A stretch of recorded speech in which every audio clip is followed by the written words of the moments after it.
Good morning, everybody. As that wonderful voiceover said, I'm Dennis Steigerwalt, President of the Housing Innovation Alliance. I'm based out of Pittsburgh, Pennsylvania, and it is wonderful to be here this week enjoying the better weather. So let's see here. Got a couple slides I want to walk you through, just give you a little bit of context about what the Housing Innovation Alliance is doing. Oh, I'm pushing too many buttons. Here at PCBC. So I lead a crowd-accelerated innovation platform. We're focused on strategic innovation opportunities for production home builders and community developers across the country. We're a network of about 2,000 different companies leading the charge. And really what we do through this platform is focus on how we can aggregate resources and align strategies to help everybody get there faster. So in other words, we're trying to help one another cheat time.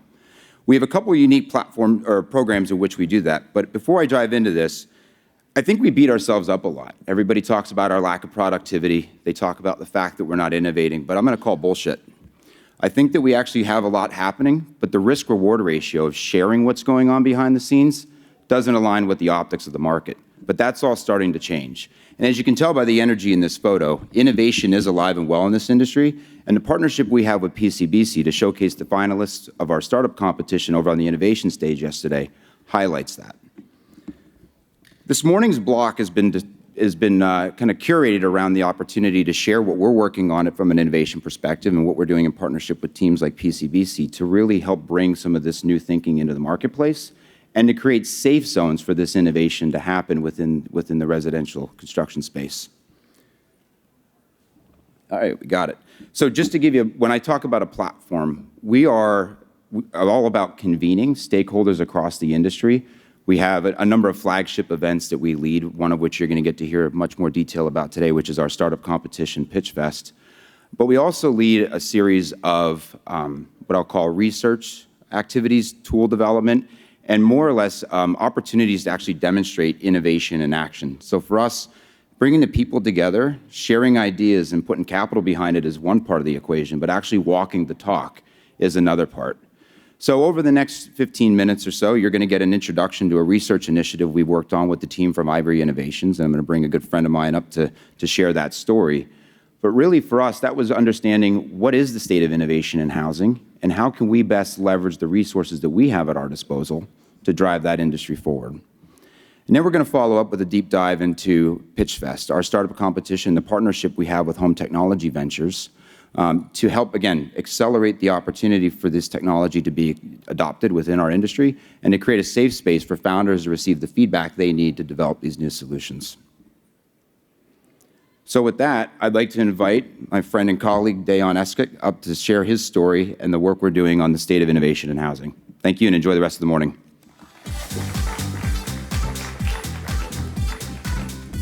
All right, I got to start my timer because I can talk forever. Well, good morning. My name is Dejan Eskik. I'm based out of Salt Lake City at University of Utah.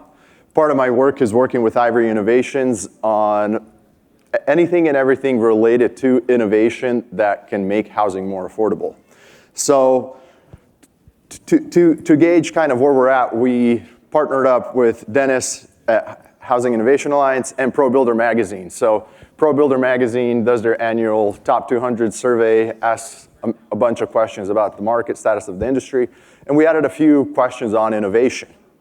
And in order to get some perspective on what are builders doing, where's the industry going, and part of the problem with data is sort of my foundation on it is, does data help you identify a problem or does it help you solve it? So we're very intentional with trying to figure out what's our goal? And really our goal is to, like Dennis said, a lot is happening, but we don't give ourselves enough credit.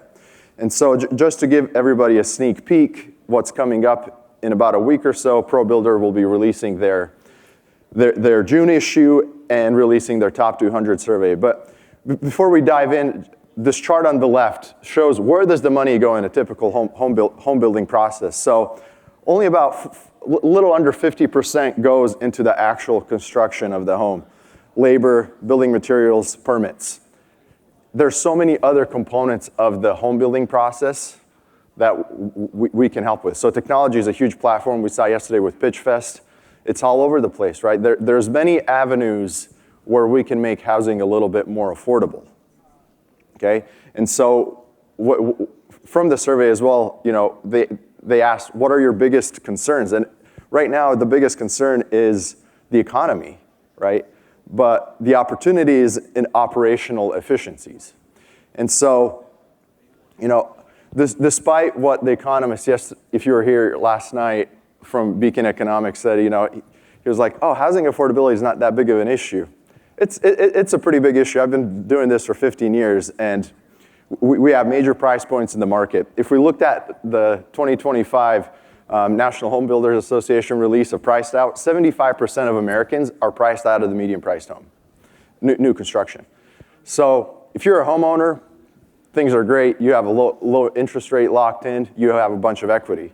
But it's about that next generation, getting them into home ownership and building wealth. So why does it really matter what we're doing? Where's our opportunity? A $1,000 price increase prices out about 115,000 people in the country. And opposite of that, if you can lower the price by $1,000, you've opened up the market a little bit.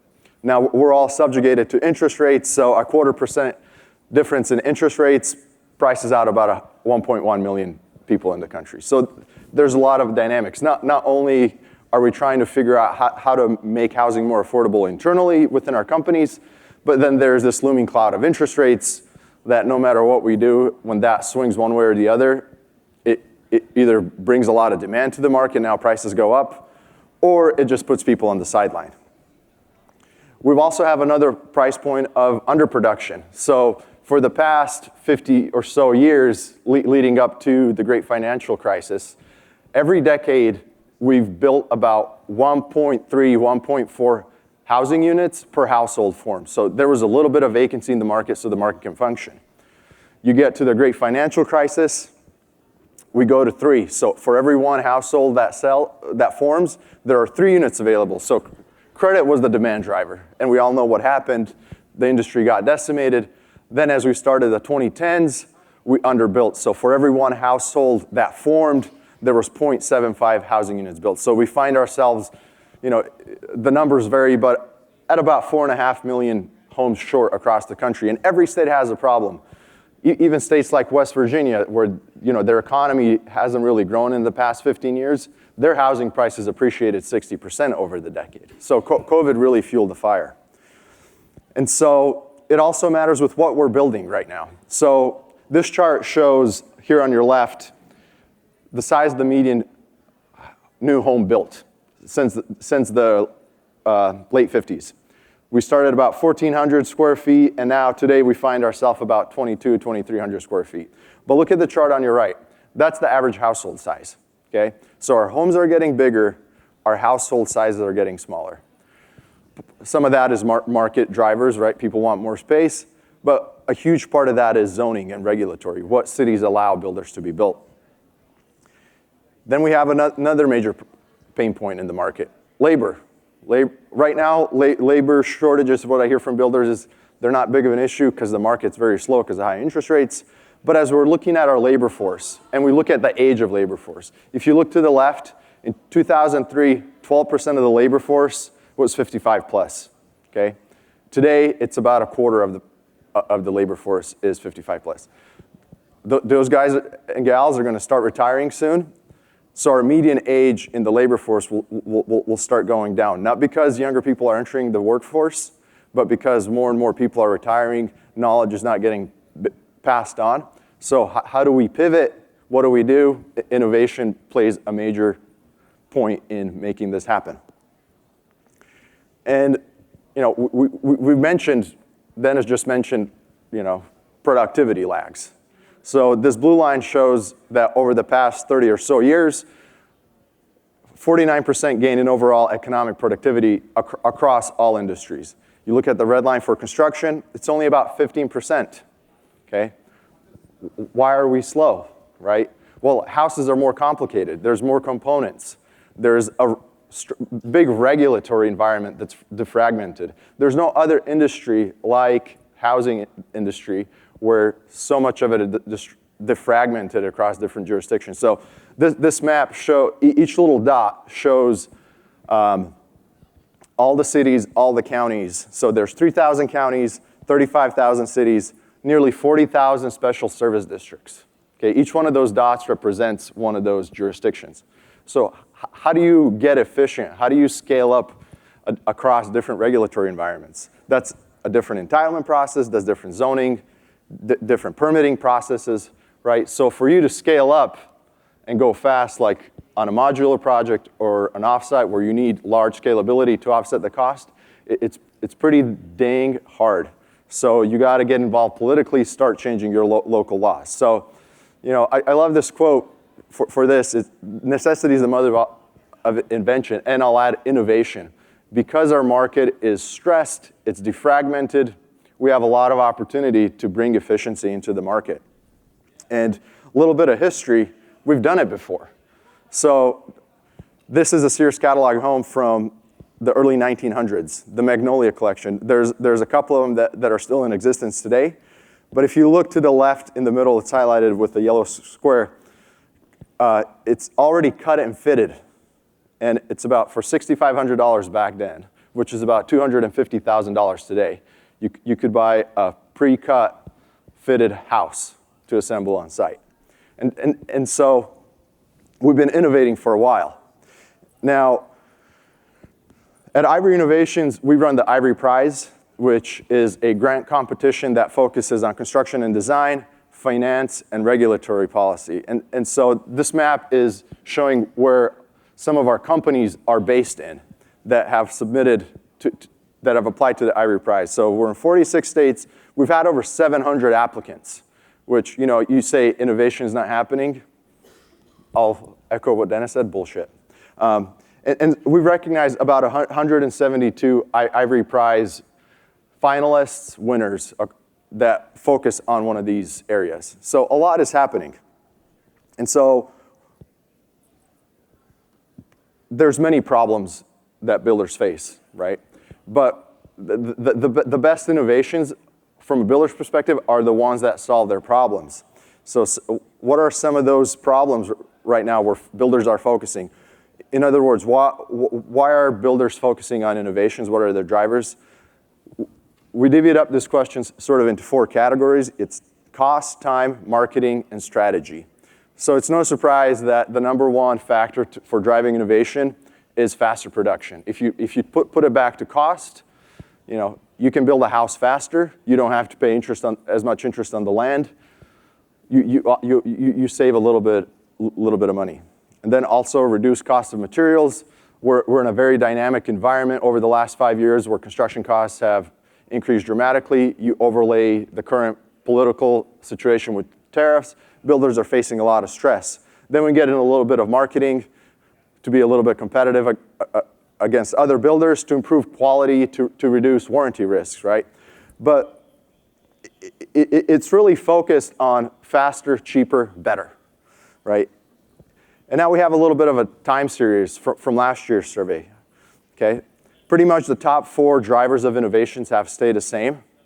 But in the last year, if we looked at what changed, the biggest change was reduced cost for labor. While the demand for labor right now has tempered a little bit, costs haven't. And when you overlay all the political environment with labor, and as the market is returning to some sort of normal state and construction picks back up in the next couple of years, cost of labor is going to be a major issue, okay? So this presents a pretty good opportunity to make that a little bit more efficient, be better with productivity, less man hours per output of housing. And so when we're looking at how are builders actually deploying innovation, what's happening in that part of the company, we ask this question, what share of builders have an R&D technology department that's dedicated to innovation? So last year was 25%. This year it's gone up nearly 10% at 34%. Where do we think it's going? It's a little bit of a guess, but I think by 2030, I wouldn't be surprised if we get to 50%, because that pressure is already there. We're talking about it, it's getting out there more. There's gonna be more and more builders really looking at a serious cost of innovation. And so when we're looking at builder size, so what share of builders have an R&D technology department by builder size? So we divided this into 4 categories, largest home builders being $1 billion or more in revenue, They went from 50% to 67%. So they're growing. The large builders that do about 500 million to a billion, they've gone up significantly from 27 to 39%.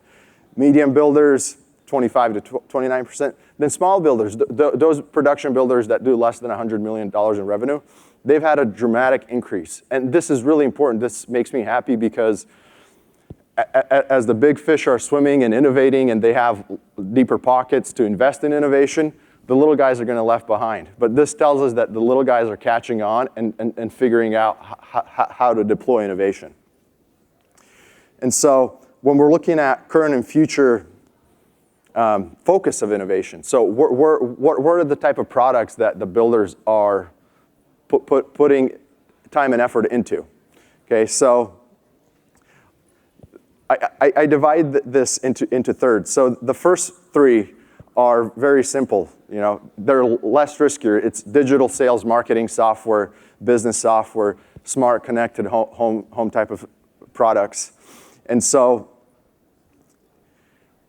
that's easy. That change management, well, it's not easy, but it's a lot easier and a lot less riskier to deploy software than it is to go down and change your construction methodology. But really where the crux of it sits, it's in these middle ones: digital construction documentation and drawings, digital design tools. Okay, so we have a platform that's already deployed in the market that we want to utilize more. So over the next 5 years, for example, on digital design tools, so BIM, VR, stuff like that, right now we're about a third of the builders are using that tool. And over the next 5 years, we see that growing to almost 55%. And so you have the tools to de-risk, to cheat time, but the ones below here, alternative construction material, off-site construction, stuff like that, pre-cut framing, those take a little bit more risk. Those take a little bit more cost, a little bit more time to deploy. There's a lot of partnerships that are involved with internal partners, external partners. And so using the technology focus, this helps you de-risk and cheat time. So, you know, this is a photo that shows the internal building systems through a VR environment. So whether you're testing some sort of new HVAC system, something with electrical, plumbing, whatever, you have the opportunity to do this at your desk rather than draw it out, let's build it and see how it fits. So you take out a major risk component through technology. And so this also puts the industry into an environment where builders are increasingly can assemble on site rather than build on site. And so assembling a site is the gateway to faster production. And so we also talked with about a dozen large builders just to get some stories, qualitative ways on how they're actually going through production. So there's two approaches to the left. So definition of innovation varies across builders and geographies. And really what that means is everybody has their own problems. But even within a company where they have multiple divisions, it's really difficult to deploy across companies because what might work in Florida or South Carolina will not work in Michigan or Utah, right? So trying to figure out products that are repeat use products that build better, faster, cheaper, is the juice worth the squeeze, right? This puts innovation in the process, you know, that's where the risk is. And then there's different levels of commitment to innovation. So for some builders, we only innovate because the codes force us to. We have new building codes coming out, so we got to re-strategize. Then there's builders that are sprinkling a little bit of money, half a FTE into innovation. Then there's ones with departments. But really at the top, there's a couple of builders where they'll find innovators halfway through their development process and co-invest with them and help them figure out how to fit into the builder's platform rather than pulling that innovation off the shelf and trying to make it fit. It's a little bit more expensive up front, but they've had better success rates and deployment rates because they catch them early on and can help solve a lot of those problems. So cool, you have an innovation, you found some product that might work. Now it's to the deployment stage. So the people strategies is a really important part of the 4 stages for innovation. You could also call them 4 barriers to innovation in some senses, because getting your internal C-suite on board takes time. Doing the R&D research, making sure it'll work, it pencils. But then you have this barrier of external partners, trades. Getting the trades on board is a major wall you have to run through deploying a new innovation. That can be a challenge as well, okay? And then the future of innovation really comes down to how often can I repeat and reuse this innovation, okay? Is it worth the risk? And how long will it take for it to really be a standard in the production process? So is the juice worth the squeeze? So I love this quote from Gene Myers out of Colorado. He said, the worst thing we can do is be like everyone else. So he's an innovative home builder. He's a small builder. He's doing things, he's done things 5-10 years ago that are just sort of starting to come up on everybody's crosshairs. So part of this convention is, dare to be different. And I think this is a really pivotal time in the industry to think outside the box with everything that's going on. And so part of that is identifying barriers to innovation. And really what they relate back to is cost, time, and marketing and strategy, kind of what I mentioned earlier. It's no surprise that the biggest barrier to innovation is cost, but also integration issues, not just in the construction process, but now you have the regulatory barrier. And working with the city, is the building inspector on board, right? You have to overcome a lot of these things. But also there's a disconnect sometimes between innovators and builders, so it's hard to find innovation that work and fit our needs or that can scale at the right stage. And so sometimes there's a lot of hammers looking for nails. There's only so many problems that the builders need to fix. So we're in a period of innovations sort of getting a little bit more efficient. But builders are starting to figure it out. So this question of, is a barrier that there's a lack of incentives from division presidents?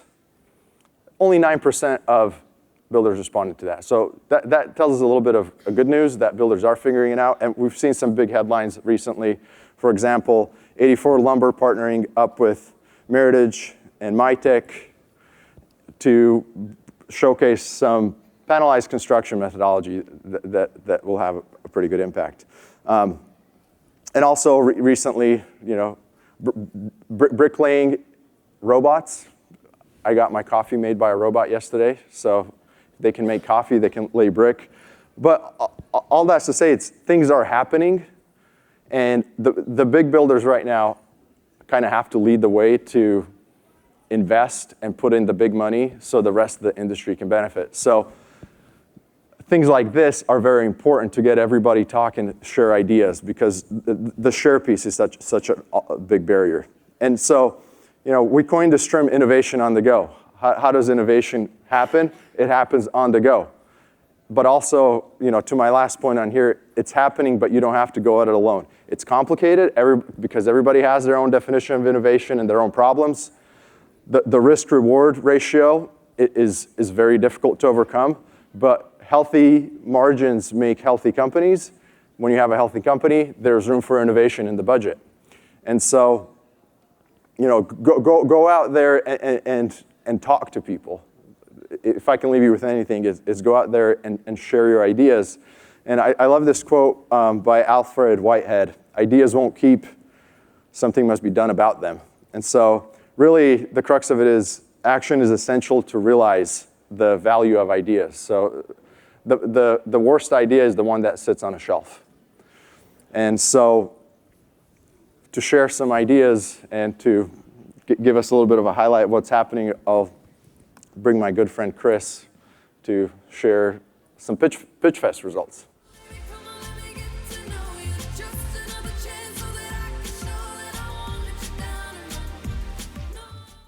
All right, good morning.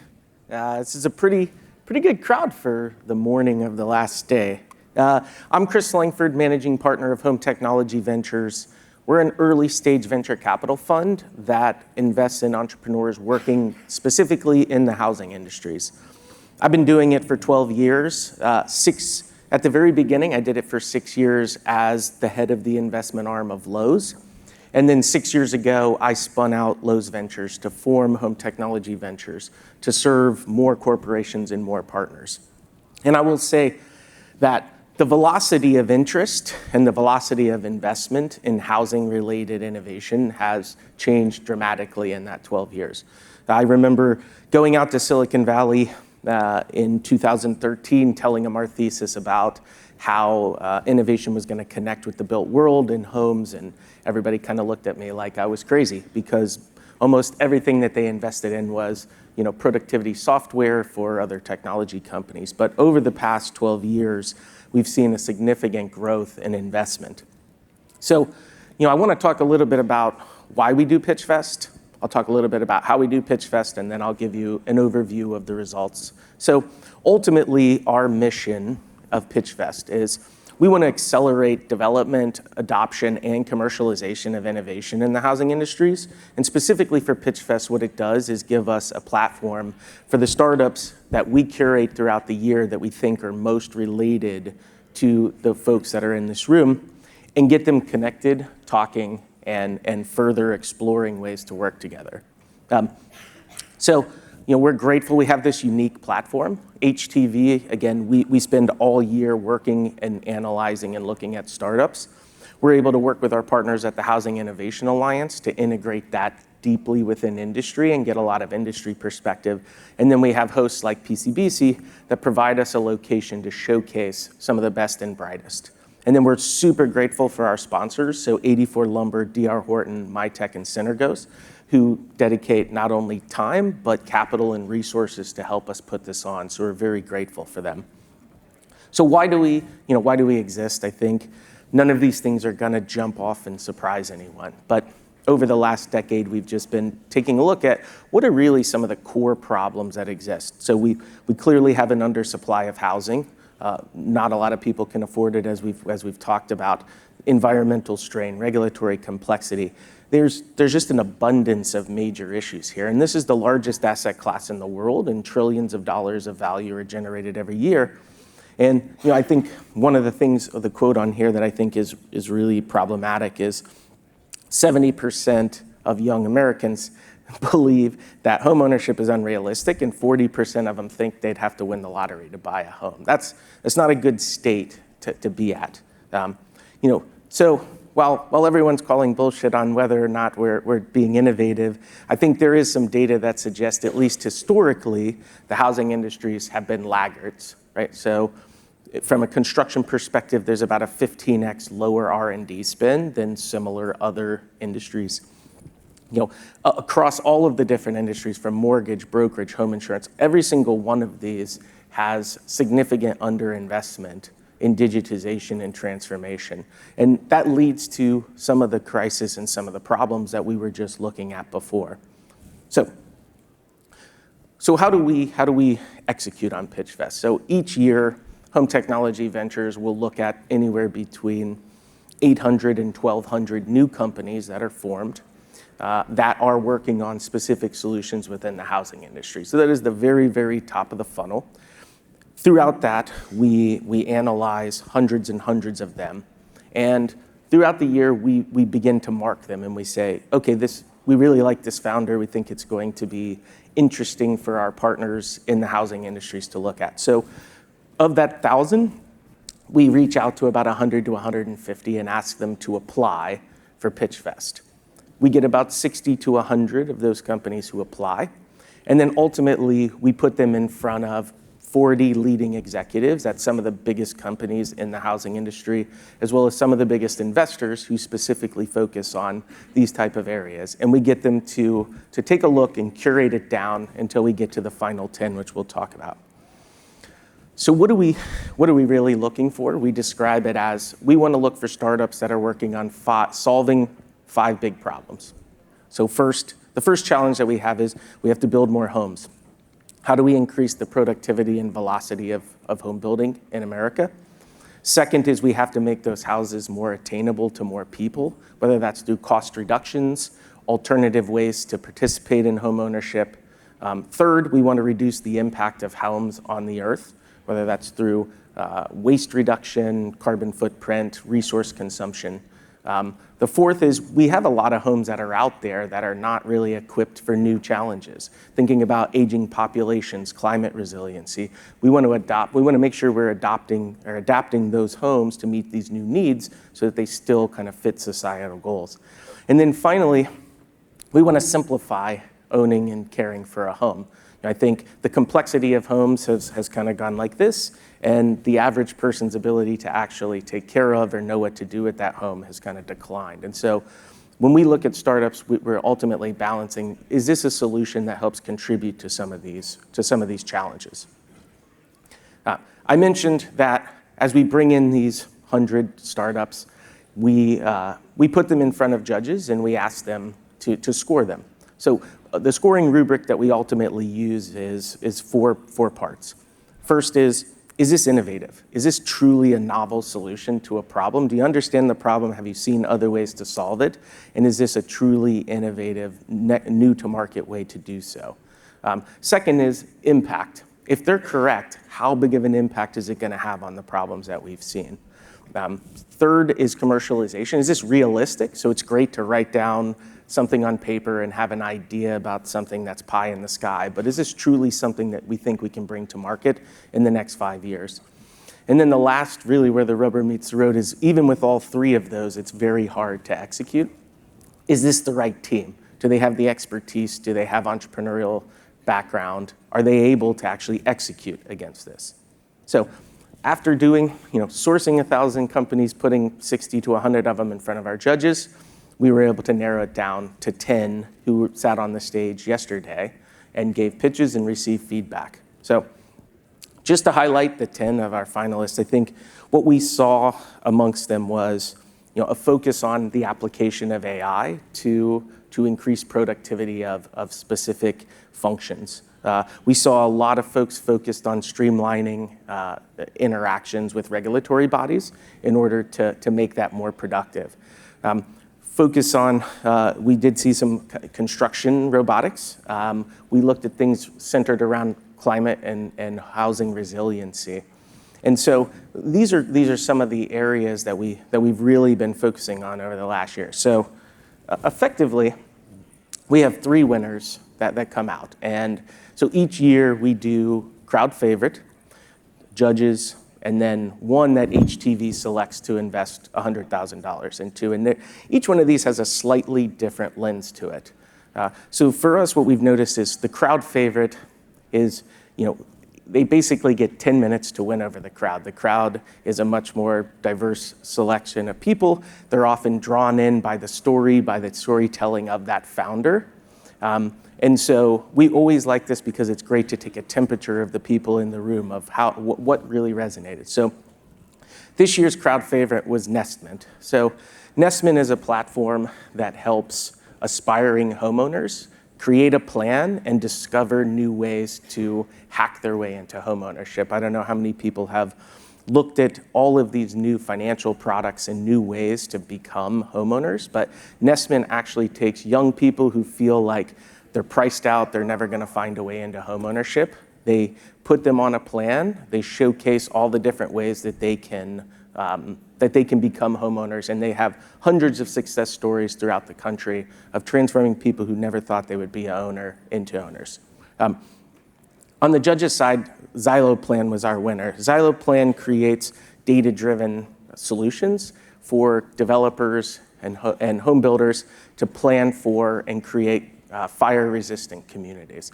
They're doing exceptionally unique work, and they're just getting started, but they have really, really massive potential for impact when it comes to planning. And the judges, as I always say, they tend to select things that kind of go right down the fairway. They probably make a lot of sense. They're looking through it through the 4 lenses, whereas the crowd is more reacting to the pitch of the founder. And then finally, there's the 100K HTV investment. As you can imagine, as an investor, we have an entirely different lens, which is we give them money, but we need to find a path to making a significant more amount of money on the back end. So sometimes things that are very interesting and unique may not have the business model that fits for us.